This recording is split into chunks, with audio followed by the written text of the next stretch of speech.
नमस्कार। वर्ष 2021 का बजट असाधारण परिस्थितियों के बीच पेश किया गया है। इसमें यथार्थ का एहसास भी और विकास का विश्वास भी है। कोरोना ने दुनिया में जो प्रभाव पैदा किया, उसने पूरी मानव जाति को हिलाकर रख दिया है। इन परिस्थितियों के बीच आज का बजट भारत के आत्मविश्वास को उजागर करने वाला है और साथ ही दुनिया में एक नया आत्मविश्वास भरने वाला है। आज के बजट में आत्मनिर्भरता का विजन भी है और हर नागरिक, हर वर्ग का समावेश भी है।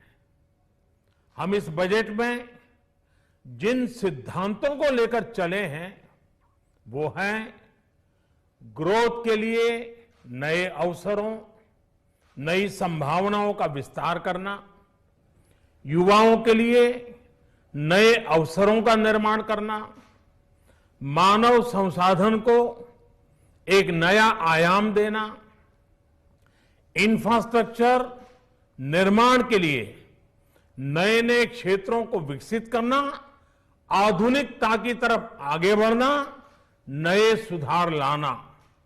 साथियों, नियमों और प्रक्रियाओं को सरल बनाकर आम लोगों के जीवन में ईज ऑफ लिविंग को बढ़ाने पर इस बजट में जोर दिया गया है। ये बजट इंडिविजुअल्स, इन्वेस्टर्स, इंडस्ट्री और साथ ही इंफ्रास्ट्रक्चर सेक्टर में बहुत सकारात्मक बदलाव लाएगा। मैं इसके लिए देश की वित्त मंत्री निर्मला जी को और उनके साथी मंत्री अनुराग जी और उनकी टीम को बहुत बहुत बधाई देता हूं। साथियों, ऐसे बजट देखने को कम ही मिलते हैं जिसमें शुरू के 1-2 घंटों में ही इतने सकारात्मक रिस्पांस आए। कोरोना के चलते कई एक्सपर्ट्स ये मानकर चल रहे थे सरकार आम नागरिकों पर बोझ बढ़ाएगी, लेकिन फिस्कल सस्टेनेबिलिटी के प्रति अपने दायित्वों को ध्यान में रखते हुए सरकार ने बजट साइज बढ़ाने पर जोर दिया। हमारी सरकार ने निरंतर प्रयास किया है कि बजट ट्रांसपेरेंट होना चाहिए। मुझे खुशी है कि आज अनेक विद्वानों ने इस बजट की ट्रांसपेरेंसी की सराहना की है। साथियों, भारत कोरोना की लड़ाई में रिएक्टिव होने के स्थान पर हमेशा ही प्रोएक्टिव रहा है। चाहे वो कोरोना के काल में किए गए रिफॉर्म्स हो या फिर आत्मनिर्भर भारत का संकल्प, इसी प्रोएक्टिवनेस को बढ़ाते हुए आज के बजट में भी रिएक्टिव का नामो निशान नहीं है। साथ ही हम एक्टिव पर, स्टेटस को पर भी अटके नहीं हैं और हमने इस बजट में भी प्रोएक्टिव बजट देकर के देश के सामने प्रोएक्टिव होने का संदेश दिया है। यह बजट उन सेक्टर्स पर विशेष रूप से केंद्रित है जिनसे वेल्थ और वेलनेस दोनों ही तेज गति से बढ़ेंगे, जान भी जहान भी। इसमें एमएसएमईज और इंफ्रास्ट्रक्चर पर विशेष रूप से जोर दिया गया है। इसी तरह ये बजट जिस तरह से हेल्थ केयर पर केंद्रित है वो भी अभूतपूर्व है।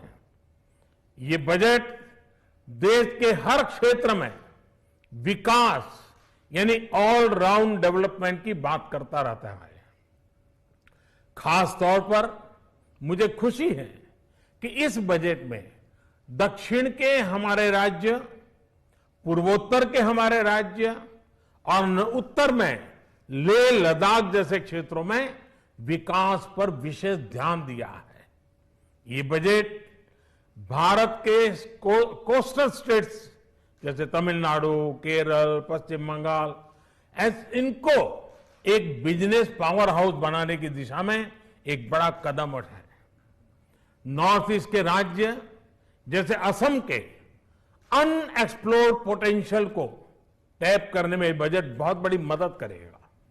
इस बजट में जिस तरह से रिसर्च एंड इनोवेशन इकोसिस्टम पर बल दिया गया है, जो प्रावधान किए गए हैं, उनसे हमारे युवाओं को ताकत मिलेगी। भारत उज्जवल भविष्य के लिए बहुत ठोस कदम रखेगा।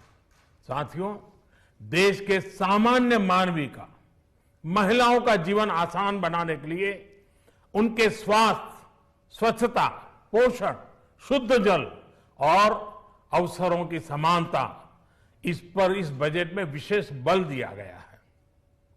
बजट में इंफ्रास्ट्रक्चर पर खर्च में अभूतपूर्व वृद्धि के साथ साथ कई व्यवस्थागत सुधार किए गए हैं, जिसका बहुत बड़ा फायदा देश में ग्रोथ और जॉब क्रिएशन, रोजगार के लिए बहुत लाभ होगा।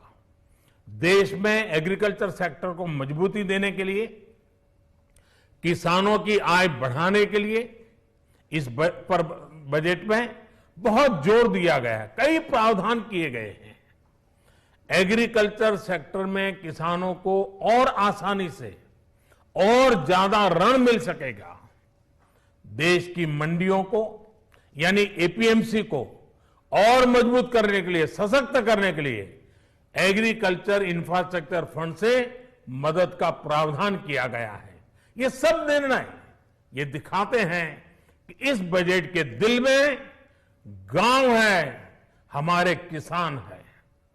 एमएसएमई सेक्टर को गति देने के लिए, रोजगार के अवसर बढ़ाने के लिए इस बार एमएसएमई सेक्टर का बजट भी पिछले साल की तुलना में 2 गुना से ज्यादा कर दिया गया है। साथियों, ये बजट आत्मनिर्भरता के उस रास्ते को लेकर आगे बढ़ा है जिसमें देश के हर नागरिक की प्रगति शामिल है। ये बजट इस दशक की शुरुआत की एक मजबूत नींव रखने वाला बजट है। सभी देशवासियों को आत्मनिर्भर भारत के इस महत्वपूर्ण बजट के लिए मैं बहुत बहुत शुभकामनाएं देता हूं। फिर से एक बार वित्त मंत्री जी और उनकी टीम को बहुत बहुत अभिनंदन करता हूं, धन्यवाद करता हूं।